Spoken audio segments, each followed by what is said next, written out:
வணக்கம் இடமலம் நேயர்களே. இன்னைக்கு பல விஷயங்கள்ல பேச இருக்கு. 10 கோடி ரூபாய் கொடுத்துருக்காங்க ஸ்நேகனுக்கு. அதாங்க மக்கள் நீதி மையம் அப்படிங்கிற கட்சியில் இருக்கக்கூடிய கமல் கட்சியில் இருக்கக்கூடிய கவிஞர் ஸ்நேகனுக்கு 10 கோடி ரூபாய் கொடுத்து வேலை பேசியிருக்காங்க. இருந்தாலும் விசுவாசம் தவற மாட்டேன் அப்படின்னு சொல்லிட்டு அவருடைய ஸ்டாண்ட்லேயே நின்னது. அதுக்கப்புறம் இன்னொருத்தருக்கு சீட்டு கொடுத்துருக்காங்க. ஆனால் அந்த சீட்டில் உட்கார மாட்டேன், நிற்பேன் அப்படின்னு சொல்லிட்டு பார்த்தீங்கன்னா அது பிளாஸ்டிக் சீட்டாக இருந்தாலும் அது மேலே ஒரு பற்று வச்சு இன்னைக்கும் ஒரு பிடிப்போடு இருக்க திருமாவளவன். அது மட்டும் இல்லாமல் டெல்லிக்கு அடிக்கடி போயிட்டு வர எடப்பாடி அப்படின்னு சொல்லிட்டு அவரை பார்த்து ஒரு கமெண்ட் சொல்லியிருக்க ஸ்டாலின் அவர்கள். டிவிகே திமுக கூட்டணியில இருந்து வெளில போகுது. டிவிகேவா அப்படின்னு கேட்குறீங்களா? தாவாக்கா அப்படிங்கிற கட்சி, வேல்முருகனோட கட்சி டிஎம்கே கூட்டணியில் வெளில போயிடுச்சு. அது மாதிரி பல விஷயங்கள் கிஷோர் ராவல் கிட்ட கேட்டு உண்மை என்ன அப்படிங்கிறத தெரிஞ்சுக்க போகிறோம். வணக்கம். வணக்கம். இன்னைக்கு நீங்கள் உங்களோட இன்ட்ரோ, அதாவது உங்கள் இன்ட்ரோக்கு தான் ஒரு பெரிய ஃபேன் ஃபாலோவிங்கே இருக்குது.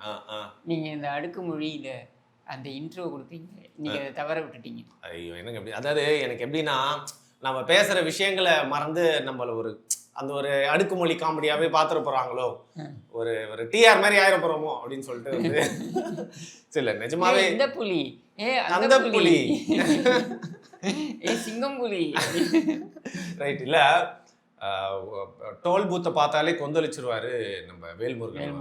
அவர் பார்த்தீங்கன்னா அவர் கேட்ட சீட்டை தரலன்னு சொல்லிட்டு கூட்டணி விட்டு வெளில போறாரு அப்படிங்கிற மாதிரி சொல்றாங்க. ஆனா இன்னொரு பக்கம் இன்னும் கூட்டணி விட்டு வெளில போல அப்படிங்கிறாங்க. என்னதான் நடக்குது? இல்லை, ஒரு விஷயம் பார்த்தீங்களா, காங்கிரஸா இருக்கட்டும், வேல்முருகனா இருக்கட்டும், ஆட்சியில பிரச்சனை, ஆட்சியில் இவ்வளோ பிரச்சனை இருந்திருக்கு. இந்த 5 ஆண்டுகள் இந்த ஆட்சியில் பார்த்தீங்கன்னாக்கா ஏகப்பட்ட பிரச்சனைகள் இருக்குது. ஏதாவது ஒன்றுத்தில் இவங்க இந்த பிரச்சனைக்கு நீங்கள் தீர்வு காணலைன்னா நான் இந்த கூட்டணியை விட்டு வெளில போவேன்னு சொன்னாங்களா? ஏன் சொல்ல மாட்டாங்க? சொன்னது கிடையாது. ஏன்னா விலை போன தலைவர், சரியா? ஆனால் தனக்கு சீட்டுன்னு வரும்பொழுது, இந்த 5 ஆண்டுகள் முடிஞ்சிருச்சு, தனக்கு சீட்டுன்னு வரும்பொழுது அந்த ஒரு சீட்டோ 2 சீட்டோ இல்லை, காங்கிரஸ் பார்த்தீங்கன்னாக்கா எங்களுக்கு 35 சீட்டு கொடுங்க அப்படின்னு கேட்டிருந்தாங்க. 40 சீட்டு 35 சீட்டுன்னு கேட்டிருந்தாங்க. சீட்டு பேரத்துக்காக தான் இவங்களுக்கு திமுகவோட பிரச்சனை வருதே தவிர்த்து மக்களுடைய எண்ண ஓட்டம், மக்களுடைய நலன் அப்படின்றதுக்கு இது வரைக்கும் 5 ஆண்டுகள் இவங்களுக்கு எந்த ஒரு எண்ணமும் வரல. அப்போ இவங்களோட நோக்கம் என்ன? அவங்களோட சுயலாபத்துக்காக திமுக அப்படிதான் அவங்கள டீல் பண்ணும். நான் ஆரம்பத்தில் என்ன சொல்லிட்டு இருக்கேன், நீங்கள் கூர்ந்து கவனிச்சு பாருங்க. திமுகவை விட ஆபத்தானவர்கள் திமுகவுக்கு முட்டு கொடுக்கின்ற இந்த கூட்டணி கட்சிகள். ஏன்னா நீ ஆட்சியில் பங்கு இருந்தாலும், எடப்பாடி பழனிசாமி ரொம்ப அழகாக ஒரு வார்த்தை சொன்னார். என்னங்க இப்போ கூட்டணின்றீங்க, தேர்தல் சமயத்தில் கூட்டணி, தேர்தலுக்கு அப்புறம் எப்போ ஆட்சியில் பங்கு கொடுக்கலையோ அப்போ கூட்டணி கிடையாது, அவ்வளோதான். அவங்க எதிர்கட்சி தான், சரியா? அப்போ எதிர்கட்சியாக இருந்துக்கிட்டு அவங்க எதிர்கட்சி பணியை செஞ்சுருக்கணும்ல. ஒன்று ஆட்சியில் பங்கு வைத்து நீ ஆட்சியில் நடக்கக்கூடிய பிரச்சனைகளுக்காவது நீ அதுக்கு பொறுப்பு ஏற்றுக்கணும், நல்லதோ கெட்டதோ. அதுவும் பண்ணல, சரியா? அதுவும் பண்ணலை. எதிர்கட்சியாக இருந்து உன்னுடைய கடமையாவது நீ ஆற்றிருக்கணும், குறைந்தபட்சம் மக்களுக்காக குரல் கொடுத்துருக்கணும். அதையும் நீ பண்ணலை, சரியா? இப்போ திமுக அவனை எப்படி பார்க்கும்? ஏடா பிரச்சனை வரத்துக்கெலாம் நான் பொறுப்பு ஏற்றுக்கணும், ஆனால் சொகுசாக நீங்கள் பணத்தை மட்டும் வாங்கிப்பீங்க, கட்டிங் மட்டும் வாங்கிப்பீங்க ஃபுல்லாக. யார்? கூட்டணி கட்சி தலைவர்கள்லாம் நீங்கள் வாங்கிப்பீங்க. இப்போ எனக்கு 2 சீட்டு கூடுதலாக கொடு, 3 சீட்டு கூடுதலாக கொடுக்குன்னு சொல்லுவீங்களா? கொடுக்குறத வாங்கிட்டு போ அப்படின்னு தான் அவன் ட்ரீட் பண்ணுவான். எதிர்கட்சி உன்னை எப்படி பார்க்கும்? எடப்பாடி உன்னை எப்படி பார்ப்பாரு? மதிக்க மாட்டாங்க. உன்னை எடப்பாடி பழனிசாமி எப்படி பார்ப்பாரு? உன்னை அவர் மிக தெளிவாக, ஏன்னா நீ ஆட்சியிலையும் பங்கு வைக்கல, மக்களுக்காகவும் குரல் கொடுக்கல, அப்புறம் எதுக்கு நீ தேவையில்லை? அசிங்கமாக சொல்லணும்னா என்ன கருணாநிதிக்கு நீ எல்லாம் இருக்கணும் அப்படின்ற கேள்வி வரும்ல. இதனால தான் சொல்கிறேன், திமுகவுக்கு தோல்வி கிடைக்கணும்னா இவங்களுக்கு டெபாசிட்டே கிடைக்கக்கூடாது. ஏன்னா இவங்க அதை விட ஆபத்தானவர், கூட இருந்து துரோகம் பண்ணவங்க அப்படிங்கிறீங்க. மக்களுக்கு துரோகம் பண்ணவங்க. சரி, ரைட்டு. அதாவது திமுகவுக்கு துரோகம் பண்ணல, மக்களுக்கு துரோகம் பண்ணவங்க, சரியா? ஒன்று ஆட்சியில் பங்கு வாங்கியிருக்கணும், இல்லை குறைந்தபட்சம் இந்த அறச்சீற்றம் இருக்குல்ல, இன்னைக்கு காட்டக்கூடிய அறச்சீற்றம். இன்னைக்கு மாணிக்கம் தாகூர் பொங்குறாரு, அந்த பக்கம் திருச்சி வேலுச்சாமி அண்ணன் பொங்குறாரு. இவங்கெல்லாம் இன்னைக்கு இருக்கக்கூடிய பிரச்சனை, அட்லீஸ்ட் திருச்சி வேலுச்சாமி அண்ணாவது முன்னாடி சொல்கிறாரு. என்ன சொல்கிறாரு? இங்கே இருக்கக்கூடிய தமிழ்நாட்டில் இருக்கக்கூடிய ஆட்சியில் இருக்கக்கூடிய அவலங்களையெல்லாம் புட்டு வைக்கிறார். இதை 1 ஆண்டுக்கு முன்னாடி, 2 ஆண்டுகளுக்கு முன்னாடி, 3 ஆண்டுகளுக்கு முன்னாடி நீங்கள் வச்சுக்கணும்ல. கரெக்டு. ஏன் நீங்கள் வைக்கல? அப்போ உங்களுடைய நோக்கம் வந்து வெறும் தேர்தல் அரசியலில் வாங்குற சீட்டு மட்டும்தான். சீட்டு வாங்கி தேர்தலை ஜெயிச்சதுக்கப்புறம் நோட்டு. மக்களுக்கு வந்து திமுக வைக்குது வேட்டு. கரெக்ட். இப்போ டிஆர் வந்துட்டாரா? என்ன இல்ல, இன்னைக்கு கான்செப்டே என்னன்னா, ஒவ்வொரு கூட்டணி கட்சியோட நிலைமை அவங்க எப்படி நடத்தப்படுறாங்கன்றதான் எனக்கு பேசணும். தேட்டர்ல பார்த்து நம்மளாம் உலக நாயகன் அப்படின்னு சொன்னாரு. இன்னைக்கு ஹோம் தியேட்டர்ல வந்து கட்சியின் மீட்டிங் நடத்திட்டு இருக்காரு. நீங்க போட்டிருந்தீங்க ஒரு ட்வீட், அடுத்து டைனிங் டேபிள்ல நடத்தப்படுறாங்க. ஆமாங்க. இந்த கூட்டம் வந்து ஹோம் தியேட்டர்ல நடக்குது. அடுத்த கூட்டம் எங்கன்னா அவருடைய டைனிங் டேபிள்ல தான் நடக்கும். எதுக்கு அவ்வளோ பில்டப்? அதுல பாத்தீங்கன்னா அவரோட கட்சியோட முதல் கூட்டத்தை பாத்தீங்களா, பெரிய ஆடிட்டோரியம் நடத்திருப்பாரு. ஆமா. இங்கே லஞ்சம் வாங்க போகிறேன், சுயநல அரசியல் செய்ய போகிறேன் என்று வரப்போகிறவர்களாம் அப்படின்னு உடனே அந்த பக்கம் கவுத்திறக்கும். இவர் உடனே ஆக்ஷன்ல அப்படின்னு வெளில போ அப்படின்னு வரான். பெரிய இதெல்லாம் நல்லா இருக்கு. இந்த பிகினிங் எல்லாம் பயங்கரமா இருக்கு. என்ன சரியா, கடைசியில போய் உதயநிதிக்கு பர்த்டேக்கு விஷ் பண்ணிக்கிட்டு இருக்க. தம்பிக்கு நான் தான் முதல் பேசு கேட்க எடுத்து ஊட்டுவேன். என்ன இது ஒரு அரசியலா? அப்போ இந்த அரசியலை நம்பி தான் நீ தான் மாற்றத்துக்கான அரசியல் கொடுக்க போறியா? கேட்டால் ஏன் ரிமோட் எடுத்து டிவியை உடச்சேன்னு, ஏன் ரிமோட் எடுத்து நான் உடச்சேன், ரிமோட் எடுத்து உன் வீட்டுக்குள்ள உடச்சிக்கோ, ஏன் ஊர் முழுக்க கொண்டு வந்து காமிச்ச? இதில் பாருங்க, விசுவாசத்துக்கே பேர் போனவர் ஸ்நேகன் 10 கோடி ரூபாய் கொடுத்தவர் ஒரு தொகுதியில் நிற்க வேணாம்னு சொல்லியிருக்காங்க. 10 கோடி கொடுக்க வேணாம்னா கமல்ஹாசனே நிற்காம போயிருப்பாரு. கமல்ஹாசனுக்கே அந்த ரேட்டு கிடையாது. அதுக்கப்புறம் தானே ஸ்நேகனுக்கு சரியா அடிச்சு விட வேண்டியது தான். சரி, டைனிங் டேபிள்லேருந்து எல்டாம்ஸ் ரோடு போனால் டீ கடைக்கு வரைக்கும் வந்து மீட்டிங் மாறுறதுக்கான வாய்ப்பு இருக்கா ஃபியூச்சரில்? இப்போ உங்களுக்கு தெரியாதா, இப்போ ஒரு அவங்களுடைய இந்த தேர்தல் பரப்புரை சரி பொறுப்பாளர்கள் அல்லது தேர்தல் பிரச்சார குழு அவங்களுக்காக ஒரு கூட்டம் போட்டாங்க. அந்த கூட்டத்துக்கு யாரும் வரல. பேர்லையாச்சும் கூட்டம் இருக்கட்டுமே. கூட்டம் யாரும் வரல. சரியா, யார் வருவாங்க? நீ என்ன நோக்கத்துக்காக நீ கட்சி ஆரம்பிச்ச? உன் மேலே அதாவது நான் உண்மையிலேயே இந்த மக்களை நினச்சி வருத்தப்படுறேன். ஏன்னா அந்த மக்கள் எனக்கு நல்லா ஞாபகம் இருக்குது. வெஸ்மாம்பலமில் அங்கே நின்றுட்டு கமல் வந்து ஏதாவது நல்லா பண்ணிடுவான் பாருங்கோ அப்படின்னு 4-5 மாமா மாமிஸ்லாம் பேசியிருந்தேன். ஏங்க தேவையில்லாம் சீரியஸ்லி அவர் பிரச்சாரம் வருது வெஸ்மாம்பலமில். அப்போது எல்லாம் வந்து கமல் வந்து பண்ணுவா பாருங்கோ, கமல் வந்து எப்படி இந்த மாதிரி ஹோப்ஸ் எல்லாம் வைக்கிறீங்க? இந்த மாதிரி நம்பிக்கை தாங்க. சரி வராரு பாவம்.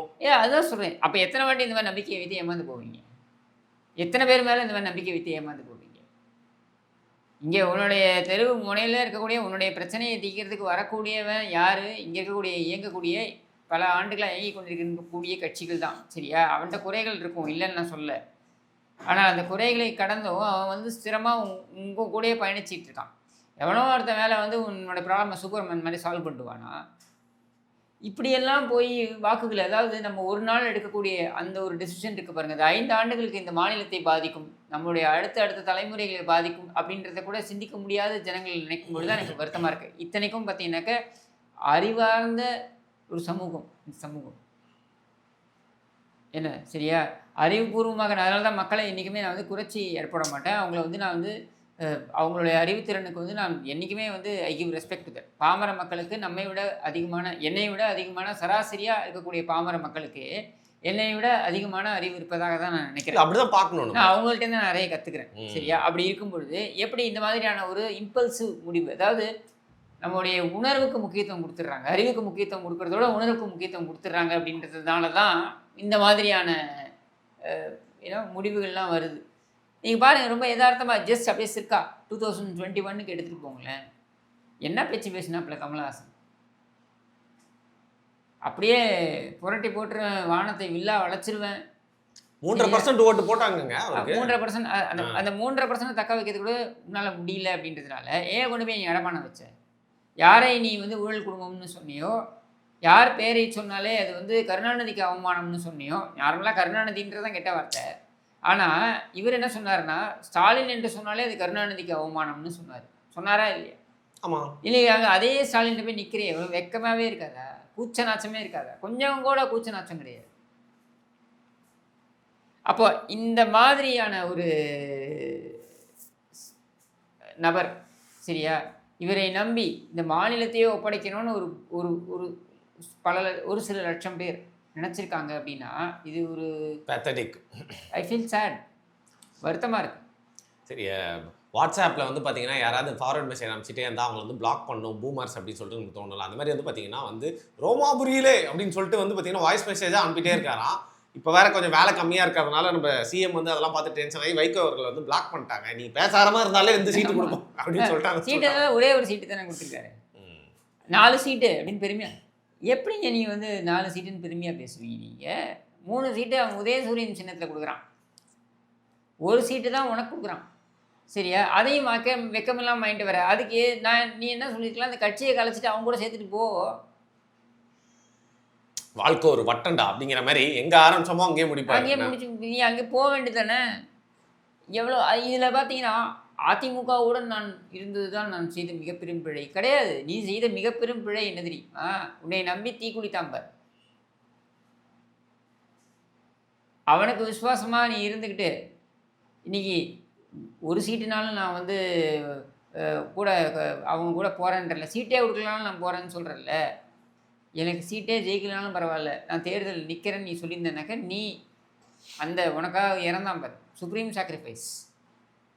உன் பையன் பண்ணுவானா அதை? அதில் வேறு அங்கே நின்றுக்கிட்டு அது இந்த செய்தி நின்றுட்டு நான் வீழ்வேன் என்று நினைத்தாயோ, நான் வீழ்வேன் என்று நினைத்தாயோ, ஸ்டேஜ் முனையில் இருக்கீங்க விழுவேன்னு தான் நினைக்கிறோம் சார். வீழ்வேன் என்று நினைத்தாயோ அப்படின்னு யாரை பார்த்து? மல்லை சத்தியாவை பார்த்து. சரியா? நீ ட்ரௌசர் போட்ட காலத்துல நான் மல்லை சத்தியா அவரோட இருக்காப்புல. நீ அவரை பார்த்து மிரட்டிக்கிட்டு சுற்றிக்கிட்டு இருக்கான். டேய் நீ வீழ்வேன் என்று நினைத்தாய், நீ கேட்க வேண்டியது யாரை பார்த்து? ஸ்டாலினை பார்த்து கேட்க வேண்டியது. நீ அவங்க கட்சியை கொண்டு வந்து அவன் 4 சீட்டு 3 சீட்டு உதயசூரியன் இல்லை, 1 சீட்டு நீ வந்து முரசு சின்னத்தில், முரசா அது என்ன சின்னம், அந்த பம்பரம் சின்னத்தில் இல்லை அப்படின்னு சொல்கிறத பார்த்து அவளை பார்த்து நீ கத்திருக்கணும். நான் வீழ்வேன் நினைத்தாயோ அப்படின்னு யாரை பார்த்து கத்திருக்கணும்? நீ அறிவாலயத்தை பார்த்து கத்திருக்கணும். அதை விட்டுவிட்டு இவன் மல்லை சத்தியாவோட மல்லு கட்டிட்டு இருக்கிறதே 4 பேர் கட்சிக்கு, அதில் 2 பேர் உள்ள இவன் சண்டை. சரியா? அது வேற. அங்கே உங்கள் அப்பா இல்லாமல் நீ என்ன? துரை வைக்கோ உங்கள் அப்பா இல்லைன்னா நீ என்ன? அது என்னங்க அது சைடில் ஏதோ கையில் கட்டிகிட்டே இருக்காரு எப்போ பார்த்தா. ஆமாம், அது வந்து டிஃப்ரெண்ட்டாக காமிச்சிக்கிறாங்க. அவரை நான் நினச்சேன் கோல்டாக இருந்தால் தொடச்சுப்பாரு மூக்கு அப்படின்னு சொல்லிட்டு. இல்லையா? அது இல்லை, மேபி ஸ்டாலினுக்கு தொடச்சி விட வேணா இருக்கலாம். ஏன்னா வைகோ தானே பண்ணார். ஸ்டாலின் வந்து டீ குடிச்சிட்டு இருக்கும்போது டீ கூட ஒழுங்காக கப்பில் ஒரு டீ கூட ஒழுங்காக ஸ்டாலினால் குடிக்க முடியாது அப்படின்றது தான் இதில் முக்கியமான விஷயம். சரியா? அந்த ஸ்டாலின் டீயை சிந்திக்கிட்டாராம் வேட்டியில். இவர் உடனே போய் தொடச்சி விட்றாரு. யோசிச்சு பாருங்க, அந்த கருப்பு துண்டை விட்டுருங்க, இந்த டீயை தொடச்சி விடும்போது இவருக்காக தீ குளித்த அந்த ஆன்மாக்கள் என்ன நினச்சிருக்கும்? யோசிச்சு பாருங்க. இவ்வளோ ஒரு ஒரு ஒரு அரசியலில் இந்த அளவுக்கு இப்படி ஒரு அரசியல் தேவையா? இப்படி ஒரு அரசியல் தேவையா அப்படிங்கிறப்ப எனக்கு கம்யூனிஸ்ட்டுகள் தான் கண்முடிய வந்து போகிறாங்க. செட்டில் ஆகிட்டாங்க ஏற்கனவே வாங்கிட்டு. இப்போ இருந்தாலும் வந்து பார்த்தீங்கன்னா பேர் எழுச்சி தமிழர், ஆனால் எந்திரிக்கவே விட மாட்டாங்கப்பா அப்படிங்கிற மாதிரி வந்து பார்த்தீங்கன்னா இந்த கூட்டணி கட்சிகளில் அதிகமாக வந்து அரசியலில் வந்து பார்த்தீங்கன்னா அவமானப்பட்டது இல்லை மக்கள் மத்தியில் வந்து பார்த்தீங்கன்னா என்னடா இவர் போய் இப்படி ஆயிட்டாரு அப்படின்னு சொல்லி அதிகமாக பேசப்பட்டது திருமாவளவன் பற்றி தான்.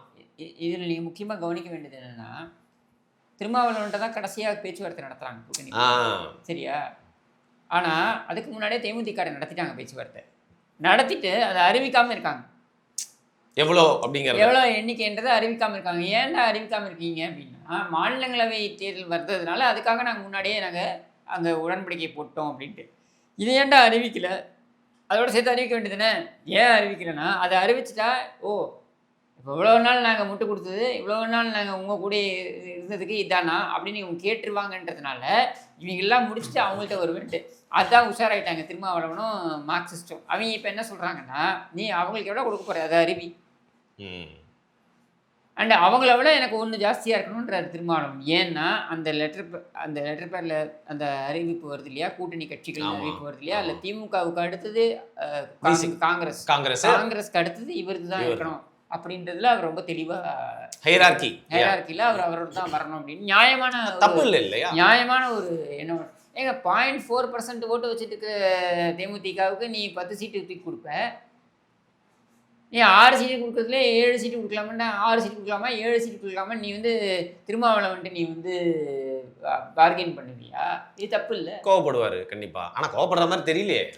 என்ன இன்னொரு கூடுதலாக ஒரு பிளாஸ்டிக் சேரை கொடுத்து வேணா அனுப்பி வைப்பாங்களா இருக்கும், அது தெரியாது நமக்கு. ஏங்க ஒரு பிளாஸ்டிக் சேர் மேலே இன்னொரு பிளாஸ்டிக் சேர் போட்டாலும் அது ஒரு சேர் கணக்கு தாங்க வரும். என்னங்க இது? அது அவர் புரிஞ்சுக்கணும்ல. சரியா? அப்போ இந்த மாதிரி ஒரு கூட்டணி இதை எப்படி நீங்கள் வந்து இதுக்கு கேட்டால் ஒரே ஒரு விஷயம் தான், திரும்ப திரும்ப பாஜக உள்ள வந்துடும். இதை தவிர்த்து இவங்கள்ட்ட சொல்கிறதுக்கு வேறு எதுவுமே இல்லை. இந்த ஆட்சியோட நன்மைகள்னு ஏதாவது இருக்கா? இல்லை. இந்த ஆட்சியோட சாதனைகள்னு ஏதாவது இருக்கா? இல்லை. சரியா? தலை சிறந்த முதலமைச்சராக இவர் இருந்திருக்காருன்னு இந்த பொம்மை ஸ்டாலினை சொல்ல முடியுமா? முடியாது. இப்படி எதையுமே சொல்ல முடியாது. சரி, இவங்களுக்காக ஏதாவது முக்கியத்துவம் கொடுக்கப்பட்டிருக்கான்னா, இந்த கட்சிகள் எதுக்குமே முக்கியத்துவம் தரப்படலைன்னு அவங்க தொண்டர்களே குமுறி கொண்டிருக்கிறார்கள். இப்படியான ஒரு சூழல்ல எதுக்கு தான் இந்த கூட்டணி? இது ஒரு பொருந்தா கூட்டணி. நீ எண்ணிக்கையில மட்டும் கூட்டி இந்த அறிவாலயத்துக்கு வாட்டர் கேன் போட, தண்ணி கேன் போட வந்தவன கூட தூக்கிட்டு போய் கூட்டணி பேச்சுவார்த்தை வச்சு, நாங்கள் பாரு எவ்வளோ பெருசா இருக்கோம், எவ்வளோ ஆளுங்க எண்ணிக்கையில் எவ்வளோ பெருசா இருக்கோம் அப்படின்னு காமிக்கிறதுல என்ன பெருமை இருக்க போகுது? இதுதான் நம்ம சொல்லக்கூடிய. நடுவில் தேமுதிகவை கிண்டல் பண்ணிட்டீங்க, தண்ணி கேன் போட வந்தவங்கன்னு. இல்லைங்க, தேமுதிக இவங்க தானே வருந்தி விரும்பி கூப்பிட்டாங்க. இது ஸ்மார்ட்டஸ்ட் தேமுதிக. ஃபர்ஸ்ட் போயிட்டு கரெக்டாக அலாட் பண்ணிட்டு உட்கார்ந்தாங்க. ஸ்மார்ட்டாக தேமுதிக பாருங்க, 5 ஆண்டுகள் இவர்களுக்கு முட்டு கொடுக்கவும் இல்லை, வண்டியாக திட்டிட்டு 0.4% மட்டுமே வச்சுக்கிட்டு வின் சிச்சுவேஷன். சரியா? அது வந்து தேவையான 10 சீட்டை வாங்கிட்டு இந்த பக்கம் எடப்பாடி யாரும் என்ன பண்ணாரு, ஏலத்தை ஏற்றி விட்டார். புரியுது. சரியா? ஓ அப்போ அங்கே நான் போ அப்படின்ட்டு இப்போ அந்த 10 சீட்டு கொடுத்தாகணும். இப்போ அவனுக்கு 10 சீட்டுனா மற்றவங்களாம் என்ன இழிச்சவங்களா கேட்பாங்கல்ல, அதோட ஒரு சீட்டு ஜாஸ்தியாக கொடுக்கணும்னு கேட்பாங்கல்ல. கொடுத்தா எங்கே போவீங்க? பிரச்சனை தான். ஸோ இந்த இந்த இந்த பிரச்சனை வந்து திமுகவுக்கு இது எப்படி போகும் அப்படின்னா, அப்படியே இவர்கள் வந்து சம்மதிக்க வைத்து விட்டார், ஸ்டாலின் சாதுரியமாக சம்மதிக்க வைத்து விட்டார் அப்படின்னு சொன்னாலும் கூட, நீ தலைமை அளவில் நீ எல்லாம் சம்மதிக்க வச்சிடலாம், தொண்டை வேணால் ஓட்டு போடணும். தேமுதிகவுடைய தலைமை வேணால் சந்தோஷமாக இருக்கலாம். சரியா? தொண்டை எவனும் குறைந்தபட்சம் அந்த ராஜ்யசபா சீட்டையாவது நீ தொண்டனை கொடுத்துருந்தீங்கன்னா சரி, திமுகவோட போன பாவத்துக்கு அட்லீஸ்ட் தொண்டனுக்காவது கிடச்சிருக்குன்னு சொல்லலாம். நீ கொடுத்ததும் உங்கள் தம்பிக்கு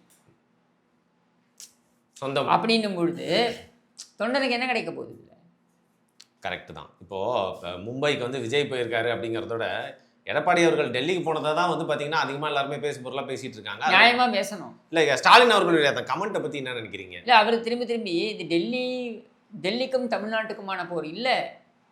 சரியா? இது திமுகவுக்கும் தமிழ்நாட்டுக்குமான போர். சரியா? இது திமுக செய்திருக்கின்ற இந்த அட்டூழியங்கள், திமுக செய்திருக்கின்ற இந்த அடாவடி அராஜகம், இதற்கும் தமிழகத்துக்குமான போர். இதில் நீ டெல்லியை சும்மா காமிச்சு எங்களை ஏமாத்தலான்னு பார்க்குற. யாரும் ஏமாற போகிறதில்ல. டெல்லிக்கு அவர் போனது கூட்டணிக்காக அப்படின்னு இவங்க சொல்கிறாங்க. இல்லை, உனக்கு ஆப்பு வைக்கிறதுக்காக. அது வருகின்ற நாட்களில் தெரிய வரும். சரியா?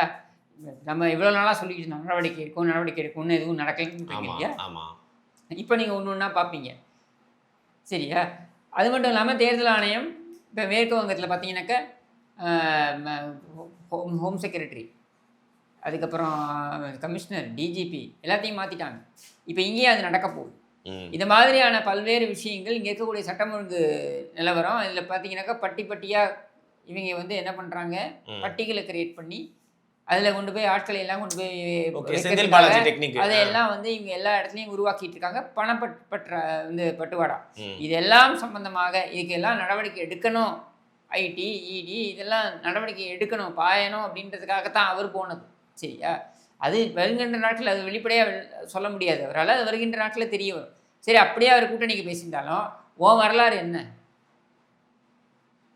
உன் வரலாறு எம்ஜிஆர் காலத்துலேருந்து காரி துப்பி இருக்காங்க. நேருவின் மகளேவா, நிலையான ஆட்சியை தானே நீ வந்து மண்டி போட்டத்துலேருந்து ஆரம்பிச்சு மாற்றி பேசினது. உங்கள் அப்பா வந்து மண்டி போட்டத்துலேருந்து ஆரம்பித்து அதுக்கப்புறம் நீங்கள் பார்த்தீங்கன்னாக்க உலகத்திலேயே நான் சொல்கிறேன், டெல்லிக்கான பயணம் ஒரு தலைவர், ஒரு அரசியல் தலைவர் உலகத்திலேருந்து உலக வரலாற்றிலேயே எடுத்துப்போம். ஏன்னா பல்வேறு நபர் உலகத்துலேருந்து பல தலைவர்கள் பல நாடுகள்லேருந்தும் வராங்க. ஏது பல நாடுகள்லேருந்து சொல்கிறேன்னா அதுக்கு ஒரு காரணம் இருக்குது.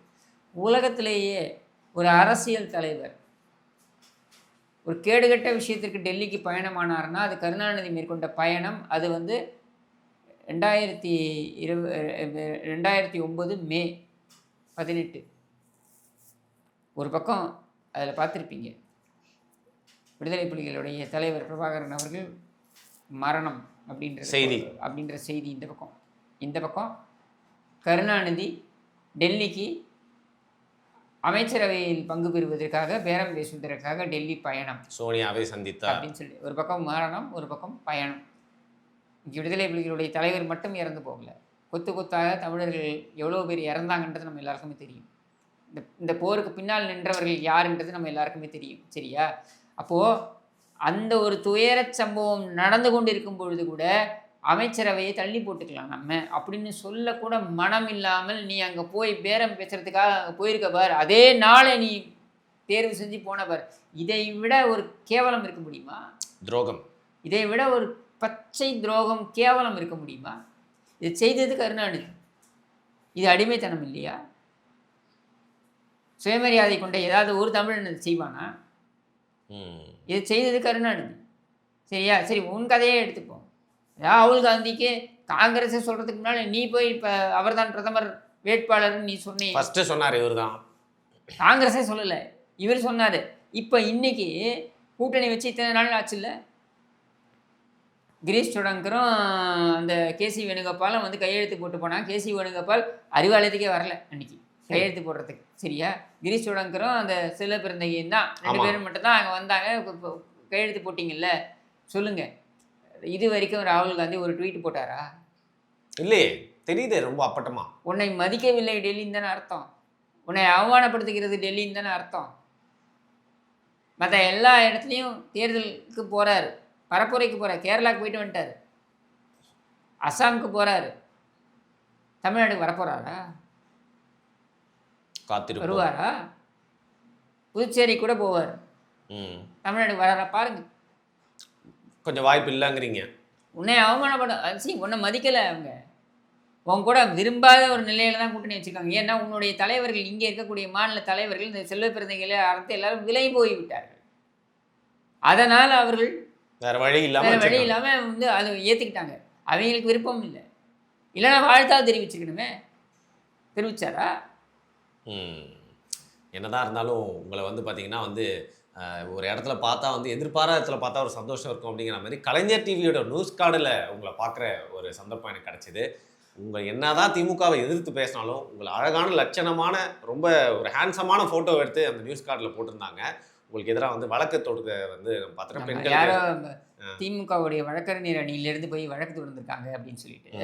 என்ன வழக்கு அப்படின்னு பார்த்தீங்கன்னா, இவங்க வந்து முன்னாள் அமைச்சர் CV சண்முகம் அவர்கள் ஒரு கருத்து சொல்லியிருந்தார். அந்த கருத்து தெரிவித்ததற்கு கண்டனம் தெரிவிச்சிருந்தாங்க. கனிமொழி நாகரிகம் இல்லாத அப்படின்னு சொல்லி பேசியிருந்தாங்க. நாகரிகம் பற்றி நீங்கள் பேசுறீங்களே, உங்களுடைய தந்தை ரொம்ப நாகரிகமாக பேசினாரா?